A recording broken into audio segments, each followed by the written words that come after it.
సంగీతం అంటాం. జీవితం కూడా అంతే, అందరు జీవిస్తారు, అందరు స్కూల్ నడుపుతారు.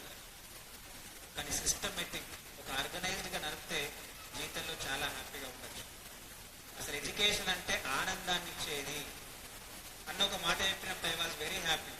చేతిరిగిపోయిన పిల్లడు కూడా వచ్చి నేను స్కూల్కి వచ్చి పరీక్ష రాస్తా అన్నాడు కదా, అద్భుతం. అదేవిధంగా ఇంకోటి కూడా, రాజేష్ అన్న is not single, is associated by many people in the state. అలాంటి వాళ్ళు 100 మంది నాకు తోడున్నారు. Don't worry about your school.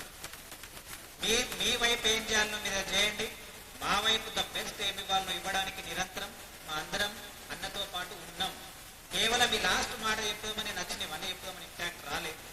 కానీ మన నరహరి ఏదో చెప్పింది కాబట్టి అంత పూర్తి చెప్పకపోతే పరిశాన్ అవుతుంది అని చెప్పి నేను వచ్చిన. అందుకోసం అని once again thanking you all. నేను గూగుల్లో కొట్టినప్పుడు అంట హౌ మెనీ కపుల్స్ అంటే వెళ్తుంది, కానీ హౌ మెనీ పేరెంట్స్ అంటే వెళ్ళదు. భార్యాభర్తలు ఉండరచ్చు, తల్లిదండ్రులు ఖతమైపోయింది లేరు. పిల్లల ముందర మనం తల్లిదండ్రులు, పిల్లలు లేనప్పుడు భార్యాభర్తలు. కానీ పిల్లల ముందరనే అన్ని తొక్కునుడు తిప్పుకునుడు అరుచుకునుడు అయితే ఒక గొప్ప పిల్లడి యొక్క నిర్మాణం జరగదు. అందుకు ఒక మాట చెప్తా, రెండే చెప్తా. ఒకటి, మన పిల్లలు మన జీవితంలోకి మనం పిలుస్తే వచ్చిండ్రా, వాళ్ళే మేము వస్తాం మన అప్లికేషన్ పెట్టుకొని వచ్చిండ్రా, ఏది రైట్ ప్లీజ్? మన పిల్లలు మన జీవితంలోకి మనం ఆహ్వానిస్తే వచ్చిండ్రా, లేదా వాళ్ళు మేము వస్తాం mummy daddy mister Srinivas Reddy and Varalakshmi Reddy I wish to come and take birth in your, ఒక్కడివి రాకుండే మన ముఖాలు మనం పిలుస్తూ వచ్చిండ్రు. ఇప్పుడు ఇక్కడికి నేనే వచ్చిందా, అన్న పిలుస్తూ వచ్చినప్పుడు నా కోసం రిసీవ్ చేసుకున్నాడు, నాకు ఆడ టేబుల్ వేసిండు, నాకు మైక్ ఇచ్చిండు. ఒక guest, finally your child is your guest. తిట్టడం, అరవడం, కొట్టడం ఇట్స్ అన్ఫేర్, అది ఫేర్ కాదు. ప్రపంచాన్ని గెలిచే ఏకైక ఆయుధం అది భర్తతోనైనా భార్యతోనైనా సమయంతోనైనా ప్రేమ మాత్రమే. Just you love them.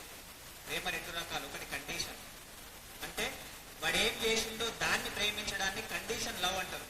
భర్తకు జాబ్ వచ్చింది, పైసలు ఉన్నాయి కాబట్టి ఏమండి అని అంటే అది కండిషనల్ లవ్.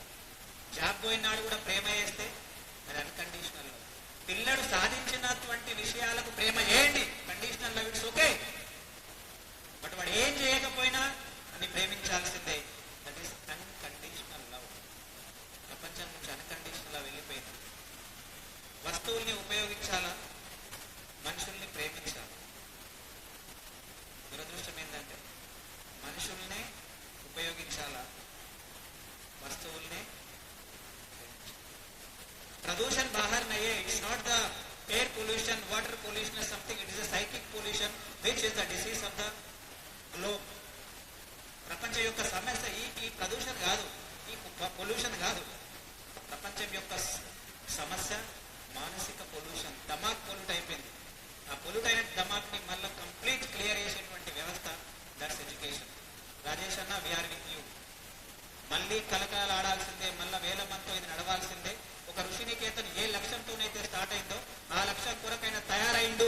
ద గ్రేట్నెస్ ఏంటంటే నేను దాదాపు 1000 స్కూళ్ళలో వెళ్తాం కరెస్పాండెన్స్ కలవడానికి. ఈ రోజు కూడా అప్డేట్ కానివాడు